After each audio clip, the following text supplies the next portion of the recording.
Hello, this is Dean Kernut, and welcome to the Alpha Exchange, where we explore topics in financial markets associated with managing risk, generating return, and the deployment of capital in the alternative investment industry. Kristy Akullian, an interest in economics during college, was motivated by a need to learn more about personal finance in order to make budget each month with student loans and other expenses. After a short stint at a boutique RIA, she joined the iShares division within BlackRock, where she is now a senior strategist supporting the firm's clients on asset allocation. Our conversation explores the development of ETF technology over the years and Kristy's time as part of the Delta One initiative in expanding the universe of investors in the product. Here we learn about her desire to be, quote, in the weeds on margin, clearing, taxes, dividends, and funding in access products that enable synthetic replication. We spend the balance of the conversation exploring Kristy's role as Senior Investment Strategist and the analysis of flows and positioning that constitute a portion of her framework. She sees extended positioning in futures contracts on broad indices like the S&P and NDX as a reason for caution. She notes, however, that investors are sitting on a tremendous amount of cash, given the much higher short rate of around 5%, leaving a higher hurdle for taking on incremental risk. With respect to the path for inflation, while she sees normalization occurring, there is a risk that the cuts implied by the yield curve do not ultimately materialize, putting more pressure on growth and leaving the potential for a financial accident. We finished the discussion with Kristy sharing some of her views on the state of progress on initiatives designed to expand opportunities for females in the field of finance. Here she states that it is important to think of women as investors and the work that BlackRock is doing to create model portfolios specific to unique circumstances encountered by females. I hope you enjoyed this episode of the Alpha Exchange, my conversation with Kristy Akullian. My guest today on the Alpha Exchange is Kristy Akullian. She is a Senior Investment Strategist for iShares at BlackRock. Kristy, thanks for being a guest on the Alpha Exchange today. Thanks, Dean. I'm really looking forward to this. Thanks so much for having me. Yeah, absolutely. Well, it's late August and markets have gotten kind of interesting here. We've got a backup in rates that a lot of people are pointing to as maybe playing some role in some of the slight sell-off in the equity market. So there'll be a lot for us to talk about in the here and now. But as we get our conversation going, it'd be great to learn about some of your career history at BlackRock and then also just how it turned out you got into the business. Tell us about the early days for you and what sparked your interest in finance. In college, in my academic career, I initially thought I wanted to be a journalist. And so I was actually an English major who realized pretty quickly some important financial lessons. I was in a position where I was paying for college on my own. I had a lot of student loans. I was working my way through college. And I think the financial reality of what that would look like on the other side once I graduated probably hit me earlier than a lot of other people. I really do remember being very thoughtful about how I can be financially independent. And so I almost added my economics major as a result of that. It was really important to me to think about finances just on a personal level. And I think that really is what kind of inspired me to move into this career, is to not only be able to do it for myself, but to help other people, and particularly to help women who maybe weren't raised with that concept of financial independence as much as sometimes I think men are in this world. So from there, I graduated. I started at kind of a boutique RIA firm. I started in the middle office. I put in my time in ops. I always respect everybody who started their careers there as well. I worked in a range of functions from kind of portfolio accounting. I did a lot of trade ops and settlement stuff. I worked in fair valuations for a few years. I think those are really important sort of kind of foundational understanding of the plumbing of how things work in this industry. And I think that's really served me well. I think to this day, I still kind of like to live in the minutia and get really in depth in whatever kind of the topic is at hand. And I think that it's a great place for a lot of people to start. And it served me well. Fantastic. And you hit on a couple of things there that I think we'll probably circle back to, but just this idea of personal finance. A lot of folks in our industry are quite talented, steeped in almost the academic side of finance, in the math of finance, and sometimes aren't even maybe as aware of their personal finance, just in terms of optimizing for diversification and so forth. And so I think this is an important topic we'll turn back to. Tell us just about the transition. Was it from this boutique RIA directly to BlackRock? Was there a stop in between? Tell us about that. This is taking me way back, but no. So I went directly from there to BlackRock. I've been at BlackRock for about 13 years now. I had the unique position of joining BlackRock on the exact day that the BGI merger had closed. So it was the first day that BlackRock employees were in the previously BGI office. So it was kind of an interesting time to witness the coming together of those two firms, and definitely moved through the ranks there with lots of really important kind of milestones and people who guided me along that career journey. But yeah, I've been here for about 13 years. I started out in a valuations role. So I was working on kind of fair valuation and new products and going really deep on the structure of new derivatives that we had never traded as a business before, and how we would value those and things like that. And I eventually made my way over into the iShares business, which is where I still sit now. So I've been here for about 10 years, and it's been really eye-opening to kind of have a front row seat to how the industry has changed so much over that decade, and really how ETFs have played this important role. Of the maturation of the ETF industry has just been fascinating to me, where I think it started as probably more of a retail tool, and it's really evolved to be really highly institutional. And that's where I've spent a lot of my time in particular, is thinking about novel ways where investors can fit ETFs into their portfolios in a way that maybe in the past they only considered things like derivatives. So that's been pretty interesting. But yeah, as you can imagine, a lot of time here at BlackRock, a lot of important people and voices, and just learnings from over those years too. Well, you mentioned the merger of BlackRock and BGI, and one of our other guests on the Alpha Exchange was Robin Wigglesworth, who runs the FT Alphaville section for the Financial Times and wrote a book called Trillions, which is really a deep dive in the history of passive investing and passive asset management. And of course, BlackRock and BGI are very well featured in this industry, and the sort of growth of the ETF from zero to something that's just such a force, and a product that it's really difficult to argue doesn't deliver an incredible value proposition to the end user. Just the cost of the access to a lot of these products is just remarkable. And I think it's a tribute to technology mostly, and just the force of organizational innovation as well. And so that's a big part of what BlackRock has done. So that's something we can talk about as well. Oh, yeah, if I could just jump in there, I was going to say I completely agree with all of that. I have one minor bone to pick with it, and it is only one of semantics. But in the world of iShares and BlackRock, I think one thing that we always want to push back on a little bit is just the idea of passive investing. We really like to use the term index investing, and that is something that Samara Cohen, who is a huge mentor to me, and she's the CIO for the ETF and index investment business, is really put it about, is just that there is so much, and you touched on this too, so much technology that goes into managing index products.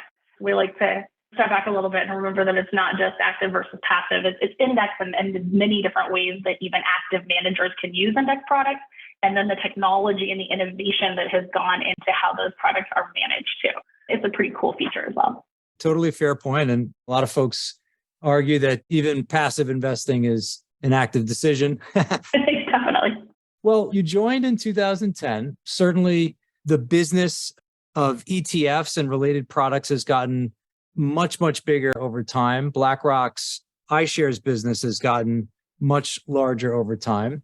I'd love to learn a little bit just more about your professional journey. So you're kind of starting in 2010 at BlackRock, not that that's the beginning of your career, but if we think about landing there in 2010 and these 13 years, a lot has happened in markets, some epic events of which a lot of volatility has occurred. Sometimes markets are super quiet as well. We're in one of these really sideways periods to a large extent right now. But if you look back on your time at BlackRock, I'd love for you to describe maybe a period or two, an event or two, or even a person or two that was especially influential for you in helping you get to the way you think about markets. You've got a couple of unique features, I think, in analyzing markets that we'll talk about in terms of flows and so forth.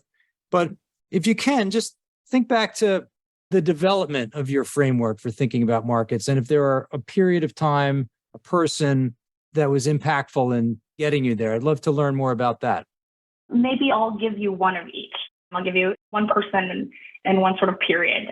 I already referenced her for a moment ago, but I think Samara Cohen has really been a person for me that has just been a tremendous mentor. She was one of the very early joiners for BlackRock many, many years ago, and then spent most of her career at Goldman Sachs. She came back to BlackRock as kind of a boomerang in 2015, and I worked for her at that point. She came back with this vague, almost comically ill-defined at the time notion. So her title was to come back is to think of ETFs as financial instruments. And really what that was, as I had alluded to earlier, and what I worked with her on very closely to try to develop, was a framework for how institutional investors could make use of the ETF technology, and really shifting away from just this kind of focus on retail or the financial advisory segment. And so we spent a lot of time speaking with institutional investors and really kicking the tires in terms of the other tools they had available to them in their toolkit of what they used and why. As you mentioned, completely agree that even investing in so-called passive or index products could be a very active decision. And there's such a wide array of folks who trade index products in sort of that macro level on both the long and the short side. And so what we wanted to do was really find a way that we could make use of the ETF technology within that same framework. And so we launched an initiative to think about ETFs as either a substitute to, in some instances, a complement to, or even like a reference asset for derivatives. So we spent a ton of time talking to futures trading desks and talking to clearinghouses and regulators about the way that swaps were going to be centrally cleared, or what margin requirements would look like, and how that would impact markets more broadly. And so I spent about 7, almost 8 years of my career within BlackRock and within iShares working on exactly that. We kind of called it the Delta One Initiative, and I spent a ton of my time talking to large state pension plans, talking to the CalPERS and things of the world about the ways that they could most efficiently get index exposure. We talked to hedge funds and insurance companies, international clients as well. When you factor in things like taxes, it becomes a different problem to solve or a different nut to crack.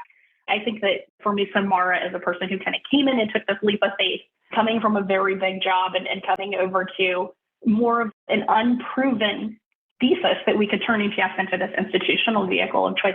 I think that it wasn't just that she was incredibly smart and she taught me so much from what she knew, but I think she really redefined the archetype of what it is to be somebody in this industry, to be an investor, to be a leader in this industry. And I think that some of that was about representation, which we talk about. And I think it's important to have somebody who kind of looks like you in a position of authority. So she was a woman and she was doing things that previously I had really only seen men do. Although I would say she is a tiny little blonde woman, so I'm not sure entirely how much she directly looks like me. But again, just kind of having a woman in that role was so important for me. I think that the way that she approached investing was a little bit more thoughtful. She is obsessed with market structure and regulation. I don't think she would be offended if I called her a little bit nerdy. I think she would lean into that. But for me, that just felt so much more familiar in terms of how I viewed myself and the work that I was working on at that time. It was almost definitionally nerdy. And so being able to see somebody whose career could take off in financial services and the way that hers has and the trajectory that it's followed with sort of that approach to markets and this really kind of almost quiet authority or lack of ego. I think the importance of curiosity and willing to ask questions and admit what you don't know, it wasn't always something that I'd seen in this industry before. I think that maybe approaching markets and being an investor in a little bit of a different way was such a key milestone for me in my career in terms of envisioning myself and how I could continue to move up in this, how I could work with different types of investors and solve problems that hadn't really been solved before. So I think in terms of my answer to that question, the person part of it is so important. For me, when I think about my role in this industry and my career, I always kind of joked for most of it up until my most recent role that I know we'll talk about that's just been for the last 2.5 years or so. A lot of my function was not telling people what to invest in, but telling them how to do it. And so really digging into where is implied financing trading right now? And what does roll richness or cheapness and the volatility of that look like? And what risks are you facing in a synthetic replication of an index versus a physical one? And how to factor in dividends and taxes and all of these things. I think that my markers for what was happening in the market along the way are very different from normal people. So it was less the S&P 500 sold off, or there was a big backup in rates. For me, the things that really stood out in terms of this career of working in kind of this Delta One and derivative space were things that impacted bank balance sheets. So I started my career shortly after the global financial crisis. I think that we entered this period, as in so many things, where we were in, once we moved to the other side of that finally, obviously that was a long process, but we were in sort of a structural bull market and markets were going up. I think that one thing that hadn't really caught up was the cost of funding, or the cost of bank balance sheet, or the cost of leverage is another way to think about that. It wasn't until some of the regulations that came after the financial crisis, so things like Dodd-Frank and Basel III, that really started to curtail the use of banks' own funds. And so for me, there was this period, and this is going to be so esoteric and random, and I apologize to listeners for just a second here for indulging me, but there was a roll period from December of 2012 into the March contract for futures where it caught absolutely everybody by surprise. In the past, the cost of replicating an index via futures or derivatives and things had been about LIBOR plus, LIBOR also is going to date us a little bit here, but LIBOR plus or minus 5 basis points. Once we saw the onset of a lot of this regulation that came post-financial crisis, we saw this very rapid repricing in what leverage looked like. And so we saw, rolls trading at LIBOR plus 80 basis points, plus 100 basis points. And so all of a sudden, that need or demand for a alternative vehicle, of which we were able to position ETFs to do that, was really coming from everywhere. Every investor type that we spoke to said, oh my gosh, the cost to roll my futures just went up by 10x, or I just got quoted a swap financing spread to roll this swap position that I've had on for years that is completely untenable to me. And so I think in a lot of ways, it was kind of the confluence of some of those regulatory and some of those market events, with there still being a lot of demand for leverage, but a lot less supply of balance sheet to provide it, that really propelled a lot of those conversations that we had. So those are some of the things that stick out to me. Probably not on most people's watch list in terms of what they would consider the defining features of the 2010s or the post-GFC period. But yeah, that's kind of what stands out for me there. No, those are both great. Samara has been a guest on the Alpha Exchange, and I think she introduced me to Gargi, who introduced me to you. So she's paying dividends. On the description of funding dislocations, it's a very interesting topic. And I think when most people say, well, the market had a big risk off and things got dislocated, that typically has some implied reference to volatility. Maybe the VIX got into the 30s or 40s or higher.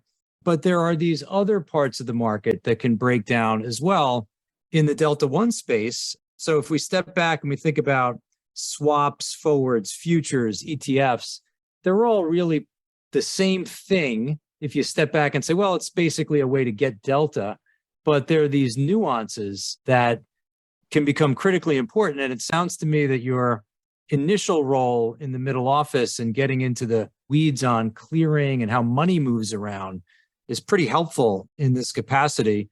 One question I had for you is just in the way that you would have a conversation with an end user who's got a process, maybe it's rolling futures, and that's built into the clearing DNA, how they think about things, and you're presenting a solution that might be economically superior at a given point in time. And so you're trying to change behavior. And I'm wondering if you could just talk a little bit about that process where you're clearly showing something that's economically better. There's no argument. Let's just say at a given point in time, let's take that as the starting point.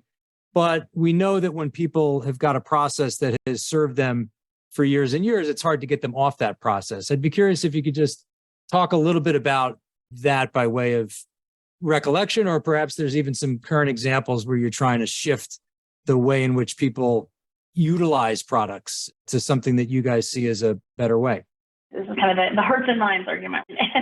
I chuckle a little bit because I wish that this was a thing that we only faced in the past. I'm very much still an ongoing conversation, although obviously less so. I think that the adoption speaks for itself there. But you're exactly right. Like usually when we go in to have this conversation or we're having it for the first time with investors about really the importance of just being able to be dynamic in your vehicle selection. Like at the end of the day, I would just put it there. It's not that one product is superior or inferior. I think your intuition is exactly right. Like that changes over time and perhaps more meaningfully than many investors previously realized. But yeah, the hurdle to get them to think about that. We did a few things. One is really just the technology of it. It needed to advance. Many investors, if they looked at their risk management systems or their order management systems or whatever it may be, they still looked at an ETF as an individual security rather than being able to look through and see what it actually holds. So I think there was a technology component that has been largely solved for and satisfied now. So most of the investors that we speak to, the technology has improved, whether they're Aladdin clients or not, or whether it's something that they built internally, just the ability to look through and treat the ETF on exactly the same footing as some of the other vehicles, just that it is, especially the index funds and within that capacity as an index replication vehicle. So technology, I think, has improved even to the point of regulation and kind of that look through that we see as the ability to like use ETFs as collateral, for example, or treasury ETFs as collateral and puts those in exchanges and things. So I think that's important and that look through ability needed to change. I would again go back to my middle office days, which is more than I've done in quite some time. I'm talking about this, but I think that an important component of thinking about synthetic replication of an index for a lot of portfolio managers that they were entirely overlooking was what happens with the cash that you have encumbered against that position. So let's just paint a picture here and use a scenario where very straightforwardly, you're a portfolio manager and you need $100 million of S&P 500 exposure. So you can either go trade E-minis or you could trade an ETF. Let's assume you don't need leverage. So putting on that long position in the S&P 500 futures is one thing. How you mimic the total return portfolio profile of that obviously requires for a cash reinvestment rate at some point. So if you have cash encumbered against that position, just what the heck is happening with that cash? So to go back to my middle office days, a lot of these conversations involve introducing or connecting a portfolio manager to their middle office function or to their cash management function to understand exactly what that was yielding. So back in the days of LIBOR as a reference rate to derivatives, which were a couple months past now, it's not that long ago, but been phased out over time. I think that the vast majority of investors that we spoke to were not actually reinvesting cash at anything close to a LIBOR rate. So if you're quoting derivatives in a spread to LIBOR, you're saying your swap is LIBOR plus 30 basis points, but with that cash, you're actually only earning 10 back in the zero interest rate days, then you're even further behind the curve. So I think part of it was just connecting the dots internally and really trying to stress this idea that there is operational alpha to be had or to be left on the table, depending on how cleverly you are managing around cash and how optimally you're choosing the right vehicle. So I spent a lot of my time deep in funding markets and all of the various factors that can cause them to trade rich or cheap or could cause them to be a better or worse alternative for investors, depending on the horizon or the tax profile or the country exposure that they're looking for. So again, maybe back to my minutia point earlier, it was probably all stemmed from when I started in this industry and kind of the plumbing of everything. Well, there's a series of measures in our markets that are, quote, implied vol, implied funding, implied dividends, implied borrow. You've cited a couple of them. And you use this term operational alpha, which I think is pretty interesting. And this idea that if you're getting long via swap at a LIBOR reference, but the cash is not earning something near LIBOR, there's a lot of slippage there. Are there other aspects of operational alpha outside of funding that you find are kind of a consistent area of focus where your team is helping clients achieve some more efficiency on whether it's the portfolio management side or trade construction side? What are those other sources of alpha? And I don't mean predicting the next Fed move, but just in the weeds of implementation, what are some of the other things that you find are coming up pretty consistently? Yeah, that is a great question. And I'll actually answer it with a specific example. So right now, this week, this month of August here, I've been working with a large asset manager who is looking to launch an actively managed emerging markets product. It's something like a country rotation model. And so the questions that they have and the instinct or almost muscle memory, if you will, from their portfolio manager is that they're used to using futures or swaps for pretty much everything. And so I think that's the starting point for them is usually a derivative or synthetic replication there. And so what they wanted to explore and why they kind of brought me in for this too is where would it make sense to plug ETFs in for certain parts of this? So I think that there's a couple things to consider here. And what I talked through with them, and these are ongoing conversations and they're so fun for me because they're just exactly my brand of nerdy.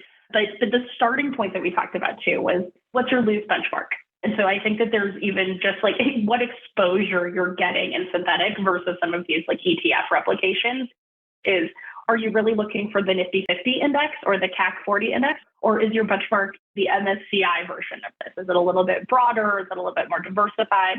I think that's like a very obvious one. It's just a starting point. Futures can be very blunt instruments and the liquidity tends to be really concentrated in specific indices that maybe are not the ones that we care about that much as a US investor. So starting point one. Another really important consideration, especially if we're thinking about international markets, is what is the implied currency exposure of each of the vehicles that you're thinking about using. So maybe you like futures because of the liquidity, but are you looking for a hedged or an unhedged profile? Do you just want equity returns or do you want the FX component of that as well? And so there are a wide array of different types of futures contracts available. In most instances, if you're long the CAC 40, for example, you're also going to need to pair that with an FX position to actually get the full currency return. So that's another thing to consider, which becomes infinitely more complicated if we're talking about some of the restricted currency markets and if you're not trading directly in Korea or India or things like that, where you're maybe needing to put on an NDF or something to be able to achieve that currency replication. So two parts before we even get to funding. And then, other ones that you touched on too that I think are so important in that replication exercise are implied dividends. And not only what we forecast as dividends, and there's plenty of analysts forecast to do so, but how do we think about haircutting those? What's the appropriate tax rate to use? Does there exist a bilateral double taxation treaty or not? And so I think a lot of people are surprised by the complexity in what would be considered a very operational element to managing a fund like this. So if you're thinking about a country rotation model and you're thinking about how to earn alpha for your clients, you're doing research on whether you prefer Brazil or Peru right now. I think that there is a lot left on the table if you're not also considering what the right vehicle to implement that view is. And too often, I think I see the structure of so many investment teams such that research or portfolio management are segregated from the implementation side of things. And there's not that feedback loop. And so I view a lot of my job over those many years, and still, I'm happy to, this is still something that I work on, although it's not my primary focus, is being able to kind of connect those dots. And in that way, sort of quantify what's being left on the table if you're not being as absolutely proactive and opportunistic as you can about the vehicle selection. So to your point, lots of implied, lots of considerations, but I think that we feel very comfortable with kind of the framework that we have built to be able to quantify those and put dollars to it is when I think it really comes to life. There's a lot there for sure. Folks are so focused on getting the next call right or the big picture or underwriting single stock risk or ideas. And the way in which you put the money to work really, really matters, as you're clearly describing. So take us through your transition to this investment strategy role. When did that occur? And then we'll shift to discussing some of the here and now, some of your work on flows, but tell us about your transition to strategist. If I described my role previously as not telling investors what to buy or sell, but telling them how to do it, the shift to investment strategy was sort of the opposite. So coming back around to this idea of spotting pockets of opportunity in current markets and analyzing sort of the broad macro framework and valuations and things to talk to investors just about where we see opportunity. I think that was a fairly big transition just in terms of the way I think about my role and my partnership with clients that I speak to. So it was definitely a transition. It was about 2.5 years ago that I joined this team. I think really importantly for me, it was joining this new team and focus. We've got a little bit different investor base that we speak to, although it spans the full gamut, pretty much every investor that you can imagine, but trying to bring as much of the previous DNA of my work with me. So not just leaning into kind of a traditional, the stage in the business cycle, X or Y or Z is the sector or the factor or the exposure that you want to be in, but to really try to layer on top of that the intuition about things like positioning. We'll get into that a little bit more, but I don't think that it's enough to just say, like, this is the right trade for this moment. I think you also have to contextualize that around and how much of that trade has already played out. It was a transition to move from a Delta One derivative strategy into a more of a traditional investment strategy role. And that took some time to get comfortable with. But I think that as much as possible, I try to bring to bear the previous experience and what investors were thinking about and how they were allocating money to the current role as well. It's been fun. In some ways, it's just about changing semantics a little bit of how to talk about markets and thinking about it in a little bit more forward-looking and a little bit more broad. Well, no firm has as wide an expansive view as to flows as a firm like BlackRock, just in terms of all of the product set and the global nature of it. And so let me set up the conversation this way. So you said you switched to this role 2.5 years ago. Boy, this COVID, of course, was an awful thing for the world. It set in motion a sequence of events in markets as well. First, this just insane risk off that required tremendous rescue facilities from the Fed, from the Treasury, the fiscal side. It spawned an incredible rally in fixed income. I was just looking this morning. There's a bond out there issued by Austria. It's a 100-year bond, and it was issued in June of 2020, and it sported a giant coupon of 85 basis points. So it sold for par. It traded up to 140, and it's now trading for, I think, 38 cents on the dollar. So it just gives you a sense as to the round trip in interest rates. And with that round trip in interest rates, and this is where I wanted to pass it to you, just to try to maybe set up the conversation around flows, but we've had this round trip in fixed income flows as well.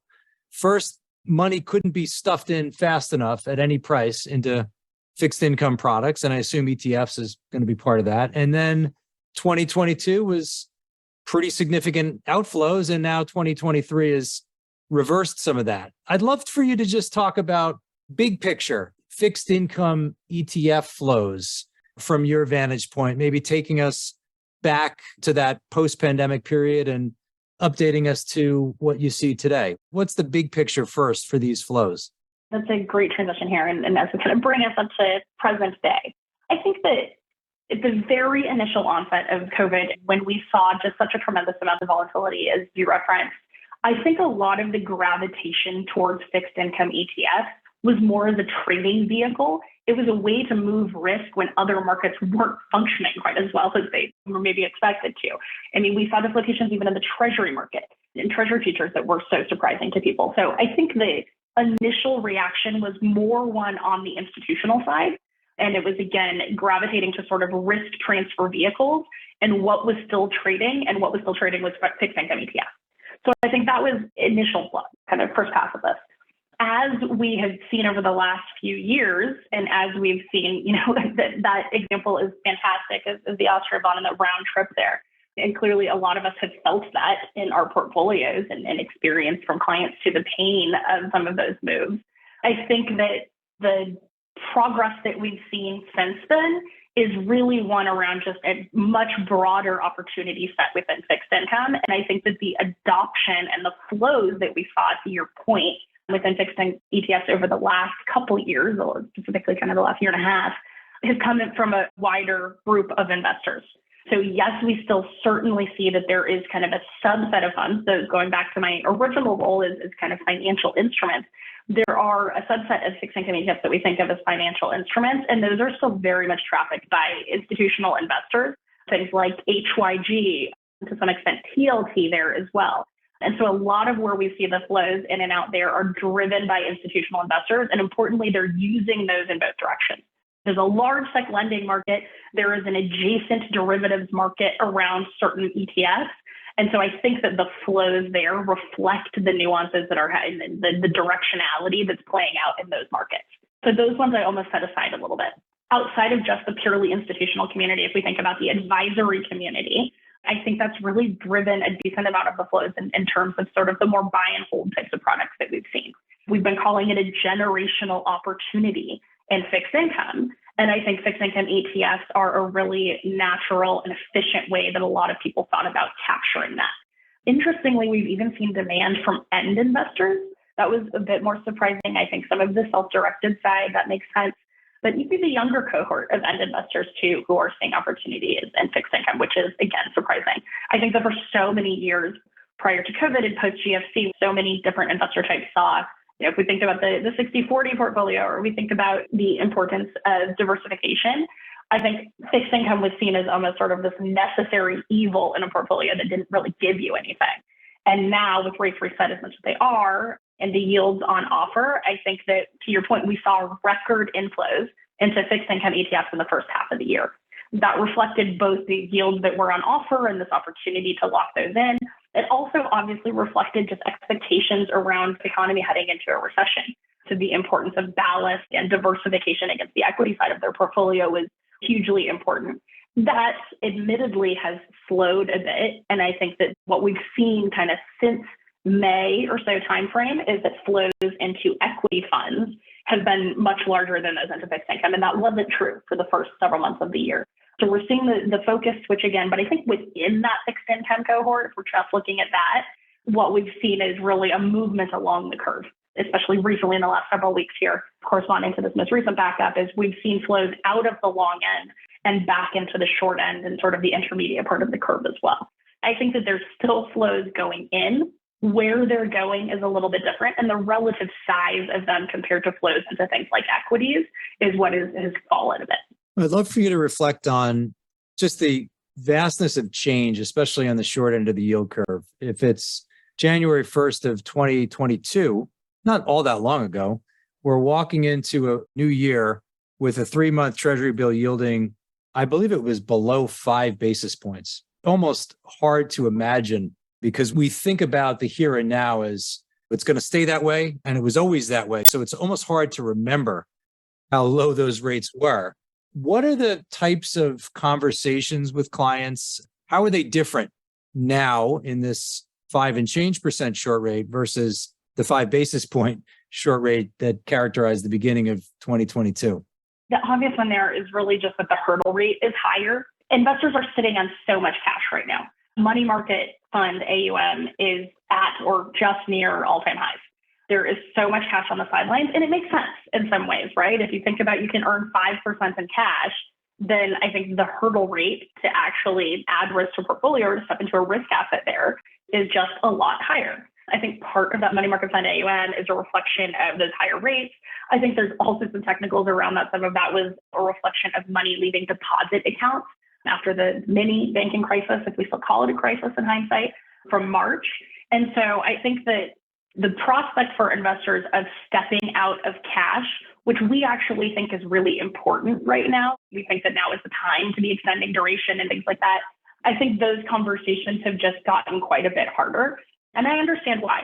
Especially in equity markets, it feels like the risk reward is a little bit skewed in terms of if you can earn 5% on your cash and we look at full positioning and full valuations in the equity markets, then what exactly is the trade-off there? I think that our answer for right now to that and why you might want to overcome that higher hurdle rate is just the opportunities in fixed income. I think that they're still very much there. Recent backup is maybe a good entry point. And like I said, we do favor adding a bit of duration here in particular and sort of the belly of the curve. So those are mostly the conversations we're having with investors around the cash component and really just what that means, what higher interest rates means more broadly. I think there's some other kind of funky, overlooked consequences of moving out of the zero interest rate world too. We're having conversations with institutional investors who are looking at protection and maybe wanting to use an ETF to get short. And more broadly, obviously not just applies to the ETF market, but the stock loan market more broadly is with higher interest rates, we see short sellers benefit in the form of positive rebates. So just, I think a lot of the dynamics of how people thought about the world and how people thought about portfolio construction or managing risk look very different now than they did even a year ago, to kind of state the obvious, but in a lot of ways, and some of them being unexpected. Well, I mentioned that BlackRock is in this pretty unique position to assess flows and look at the time series of inflows and outflows. You're also looking on a more micro basis at a given point in time. You've got a series of, I would say, flow and positioning based indicators that are helping you put the mosaic together. You talk about short covering, I think, as part of what was driving some of the July rally in equities. You put out this piece called Flow and Tell. I was like, plays on words. So you've got 10 observations on flows. Highlight a couple that are especially meaningful for you, where something is either blaring red and gives you some degree of concern, or is the opposite. This looks real favorable, is more favorable than I've seen at points in my career. What are some of the flow-based and positioning-based indicators that have got you really interested right now? Yeah, this is probably my favorite topic here. There's lots of things that we like to look at. I know, I've talked about a few of them, but so right now, things that I'm looking at, I pull up my Bloomberg, I've just got my dashboard things in front of me. One aspect that gives me a little bit of pause is net length in the futures market.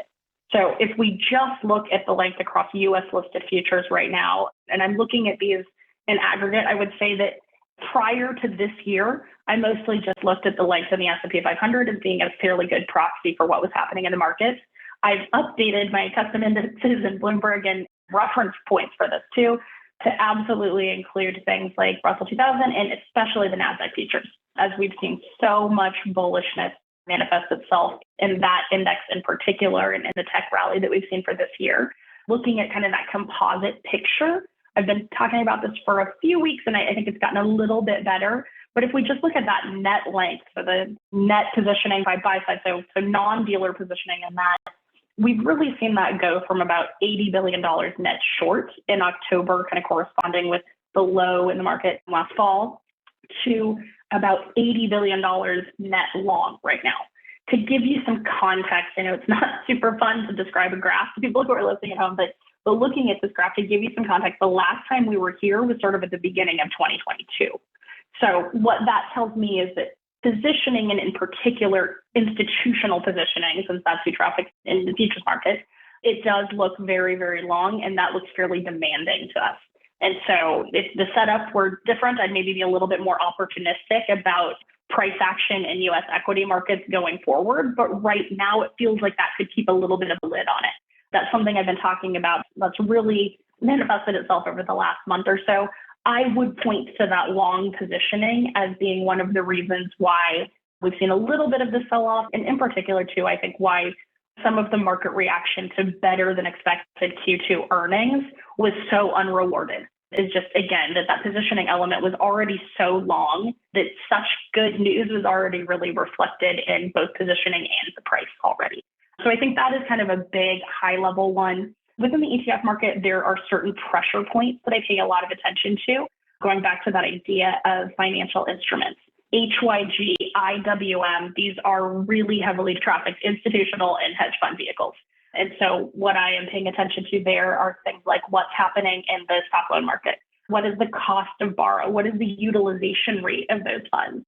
And what we're seeing right now is that, at least on the small cap side, so in IWM, the market's relatively complacent. There is not a huge demand for downside protection right now or for outright directional short bets, but that's not the case in HYG. So we do see the high yield market coming under a lot of pressure. That makes sense given how tight spreads were and how tight they got even just this year. But we're seeing quite a bit of pressure in that market.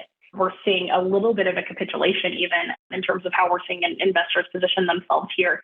And then more broadly, just looking, kind of zooming out a little bit at the ETF options market more broadly, we've definitely seen an increase in put activity. I think that obviously it's not necessarily directional in terms of the implications there, but more broadly, the picture to me I love that word mosaic. I think that's a great way to think about it. But I think that to us looks fairly risk off right now in terms of how investors are starting to think about the rest of the year. So whereas positioning is still a bit high in some of these Delta One vehicles, I think that it's the forward look and the demand for protection I think investors are a lot more concerned with the left tail than the right tail going forward, at least in US equity market. So those are kind of some of the things that I'm looking at. And those are usually kind of early warning signs for when we're at least about to see some volatility ahead. And right now it feels like they're saying there might be some volatility ahead.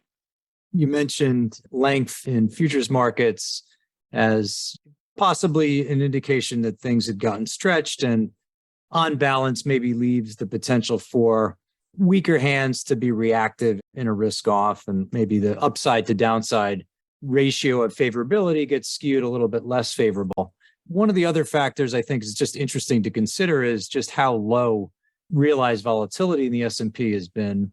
We're talking below 10 for a kind of an extended period of time, which it's not without precedent, but there is a classification of market risk mechanisms that really key off that realized vol level. And when that realized vol level gets really low, they get really long. It's just another way of potentially suggesting that the setup coming in to Fogust, I think you're going to call it. I'm going to ask you about your 14. I got to ask you about the 14th season, Fogust, in the 14th seasons in San Francisco. But why don't you frame out just what you see now in addition to some of the flows? But you mentioned the Fitch downgrade and BlackRock Investments Institute's commentary on it. I would love to maybe get some of your take on the unwelcome moves in the back end of the yield curve. The term bear steepening is now a thing in Google Trends, I think, not something that comes up every day. Exactly. So talk to us about some of the increases in real rates, some of the increases in nominal 10 and 30-year rates. How does that figure into your calculus and sort of how you think about risk unfolding? And if I can, I'll zoom out just a little bit and I'll come back to that.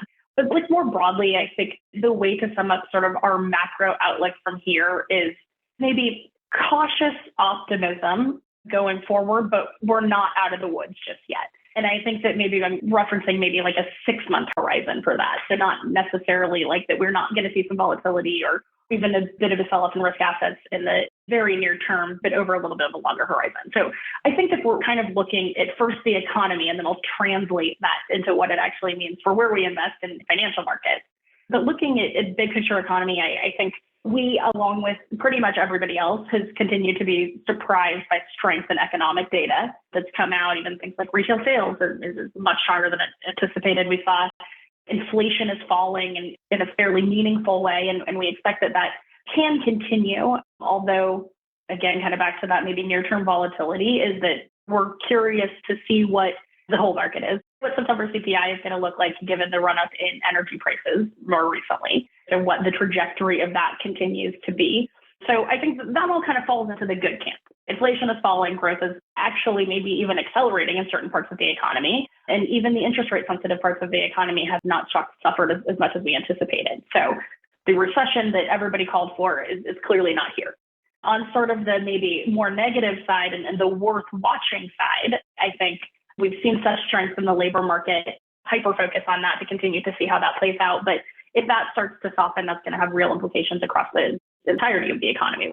I think that we're really watching the consumer pretty closely here. So a thesis for maybe why we're not in a recession already is that we need to recalibrate the impact of fiscal stimulus and maybe the multiplier effect of that. And maybe that wasn't as appreciated as it should have been when everybody was calling for a recession towards the end of last year. So we still see the consumer very strong. We see savings rates really strong. The clouds that are forming on the horizon, if you will, are things like maybe the resumption of student loan payments and what happens when they're drawing that savings down. We've seen some slightly concerning uptick in things like credit card balances and delinquency rates there. And then more broadly, I think just tightening credit conditions writ large is obviously of concern.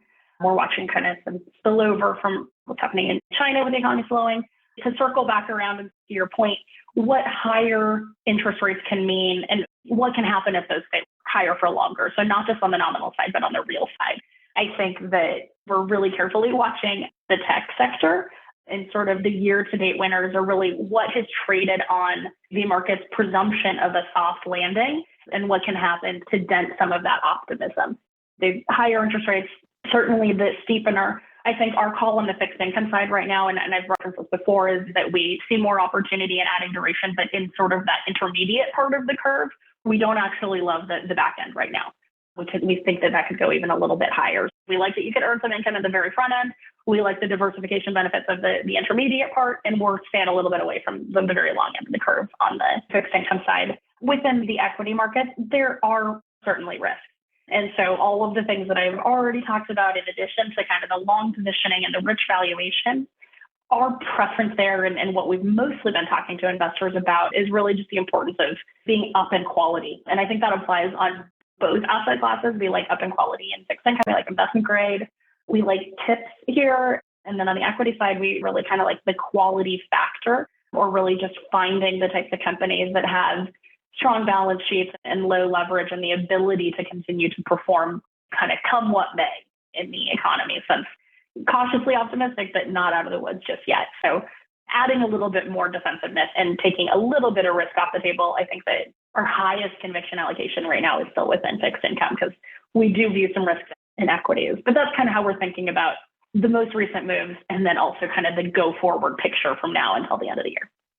I've got a lot of George Soros reflexivity philosophy as part of my own framework. And I look at market prices as not just an outcome, but a cause as well. They cause us to act, or sometimes they cause us not to act. When volatility is really low, it's very easy to just sit there. When volatility spikes, it sort of demands action. And that's why traffic in iShares type products goes through the roof when the VIX goes to 80, because people need to act in a hurry. I also find that market prices kind of tell us what to think too. Where I'm going with this is, you had talked about, I think you're sort of implying the immaculate disinflation argument that seems to be priced into the market, that the equity market can be rallying even as the bond market has got, last I checked out to Jan of 2025, it was upwards of 5, might be a little bit below that now, cuts. And perhaps those cuts can come because the Fed says, okay, work is done here, inflation's come down, and we're going to start to remove some of the accommodation. What's not to like if that doesn't come about at the same time as a lot of economic weakness? How do you think about all this? What's the BlackRock view on the interaction between the cuts implied in the yield curve and buoyant equity prices? Man, this is at least the $1 trillion question. So get this you one have right. 3 seconds. No, just kidding. Perfect.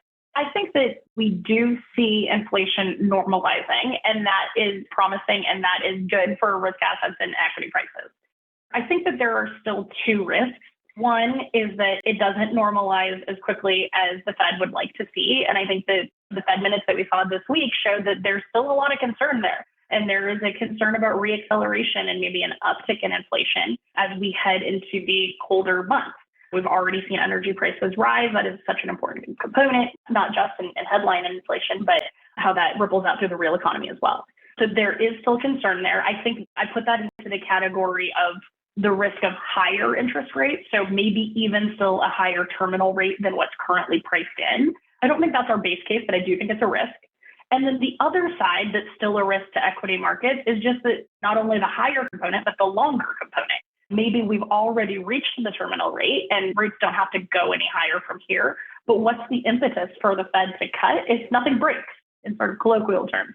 I think that there is a risk that futures markets and where we are projecting interest rate cuts next year are maybe a little bit optimistic and maybe too soon. We're paying a lot of attention to the Fed, as everybody is, but as we go into Jackson Hole later this month too, we're curious to hear if there's any commentary or chatter around a change in assumption around R star. So I guess the question being, if interest rates are as high as they are right now and nothing has broken, like, is the neutral rate as low as previously thought? And so I think that maybe there is a little bit of movement there in terms of where the expected neutral rate is and how the Fed views their job from here. So yes, I mean, rates are certainly in restrictive territory. Can they come down a little bit? Yes. Do we think that market pricing for interest rate cuts next year is maybe a little bit optimistic? Probably yes. And so I would put that as probably the bigger risk to equity markets from here. One more rate hike from here is marginal after how much we've already seen. A completely revamped expectation for when cuts start and really what the neutral rate might be, that could be a bigger headwind to risk assets, I think. It's such an interesting question, this R-starred question, and folks can talk about it for a long time. And it's difficult to get anywhere because we just don't know. And it's not observable. Yeah. Exactly. Yeah, I think the open-ended question is about long and variable, the lags. And is this time different? Have we just not seen the degree of tightening already that's sort of on its way to materializing? Some have cited the degree to which corporates are really not exposed as much to these higher rates, at least not yet, because they had termed out debt. And we know the consumer who's got his or her 3% mortgage ain't letting it go. It's one of the best assets they have at this point. So it's a really interesting debate. I really am curious to see where all this goes. I would love, Kristy, to close out the conversation just to solicit some of your thoughts on a topic that I think has been a little bit of a thread for us. One is diversification, of which the bond and stock market interaction is commonly a big part of the diversification question. It sort of went pretty wrong in 2022, but now we've got a very different setup with a pretty high short rate. So one, just your thoughts on diversification and kind of where to find it. And then related, I think, is just, I guess I'll call it sizing. How invested do you want to be? We know that being out of the market for periods of time can be extremely costly for investors over a long period of time. So timing the market, really tough. Most every academic study will say that it's nearly impossible. So you got to stay invested, but you also have to stay risk-minded as well. So talk to us a little bit about those two topics, diversification and just the degree to which you're suggesting clients be invested versus a bit more cautious at this point. I think the really good news, although if you're somebody who lived through 2020 fully invested, that you maybe didn't feel it then, but the good news now is just that we've seen a return of the negative stock bond correlation. So I think there were a lot of premature articles written probably at the end of 2020 about the death of the 60-40 portfolio and how that was not going to have a place going forward. I think we still definitely see utility in that framing for many, and like especially end investors and folks thinking about retirement. And so the 60-40 portfolio is not dead. I think we would think to add a little bit of alternatives in there as another source of diversifying or diversifiers. But I transact mostly on the public markets on the iShares side of things. So I'll stick to the stock bond part of it. But yeah, I think that there is so much more opportunity now. We see the correlation go negative and the ability to hold fixed income, not only for diversification, but also for yield. I think that really just speaks to the opportunity to own fixed income right now. I know that that's hard because it didn't help you last year, but things change and we see the world quite differently now. So it's a great thing for investors. And then in terms of the sizing of your portfolio, it's such a delicate balance. And you kind of already touched on both of these things. We like to say that it's not timing the market, it's time in the market. We've done some studies, and just missing a handful of the best days in the equity markets can mean such drastically worse outcomes over time. And so in terms of sizing, where I will say this, I think we have a bit of a preference for risk-taking in fixed income, and we see more of an opportunity to let fixed income do more of the heavy lifting in a portfolio. So if you're somebody who's thinking on a shorter time horizon, or if you're thinking about somebody who's closer to retirement, for example, we definitely see more opportunity to add some to fixed income and maybe take a little bit of risk off the table on the equity side of the portfolio. And that said, I think that the importance of staying invested is still paramount for most investors, especially ones with a long time horizon. And so for us right now, the way that we're thinking about reducing risk isn't getting out or resizing a position. It's just that up in quality trade. So thinking about the parts of the market that you're exposed to as opposed to how much of a position you hold. I think those are kind of our guiding tenets, and it's really specific to each investor and risk tolerance and time horizon. But if anything, I think we can use the first half of this year as a great reference point for why not to get out of the market. If you listen to everybody and pundits and economists and everybody, we were imminently headed into a recession. And I think a lot of people probably got out of the market in October, November, December of last year and missed this very unexpected and maybe unloved rally because they weren't in them and they had no exposure there. So I think it's a really good reminder for us, even if it was a painful one, really just the importance of staying invested and being more thoughtful about where you get that exposure. Very last question, and switching gears here a little bit. You referenced Samara and her impact on you in terms of your career development. A lot of times when I'll have a female guest, I'll ask them to just talk about some of the initiatives in the business of Wall Street, whether it's buy side or sell side or allocator side, what's bearing fruit with regard to empowering careers for females in the area of finance, potentially at a younger stage in their career or even through their career. I'm wondering if you could just reflect on that. What you see is bearing fruit, where you would like to see additional emphasis in terms of career development initiatives. Talk to us a little bit about that as we close out our discussion. I love ending here. I think this is so important and appreciate you using your platform to leave space for this. I think that's awesome. I guess I kind of have two answers and I'll keep it quick. I know we've already had a very fun, long conversation here, but I think two things. One, thinking about women as investors and whether that's for us personally managing our own personal finance or just thinking about our potential clients too. I think that investing can really be a way that women combat the three-pronged punch, if you will. So if we think about how women are different from men in this particular context, one is we typically earn less than men. Two, we have a longer life expectancy. And three, we typically take more time away from the workplace to look after loved ones or be on leave in general. And so I think that investing is so even more important for women than for men in a lot of ways. And so I think here at BlackRock, we're doing a few things on that front. We're creating, for example, model portfolios that are designed explicitly for women to take into account those things. Maybe you have a longer life expectancy, but maybe you need to take more risk earlier in your career to account for the fact that you're going to make a little less and you might work a little less long too. So things like that are so important. I think as we think about it from a position and a standpoint as within financial services and as investors, there was a study recently by BNY Mellon that showed that if women invested at the same rate as men, there would be $3.2 trillion more in AUM.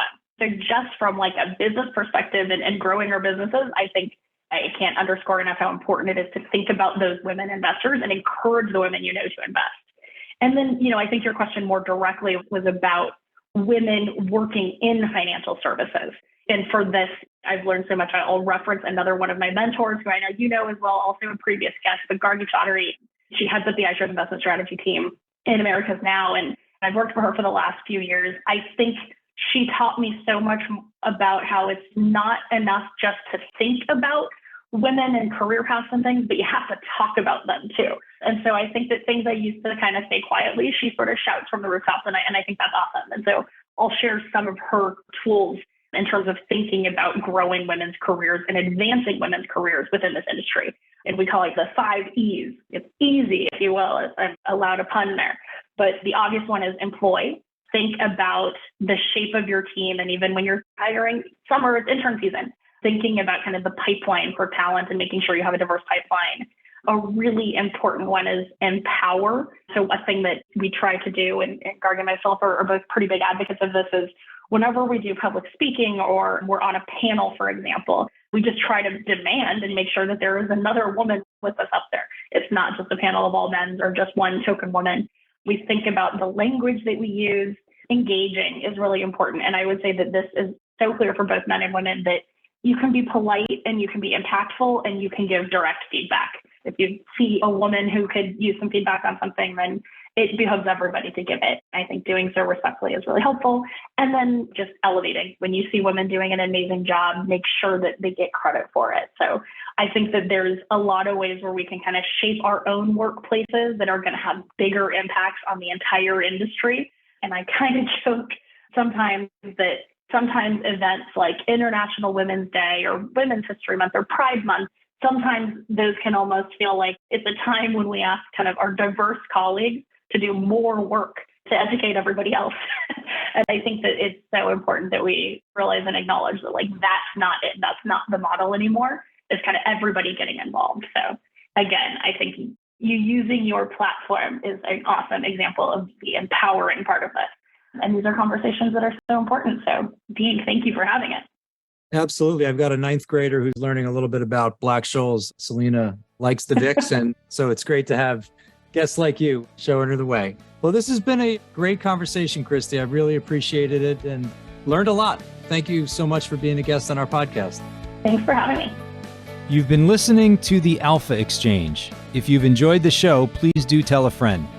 And before we leave, I wanted to invite you to drop us some feedback, as we aim to utilize these conversations to contribute to the investment community's understanding of risk.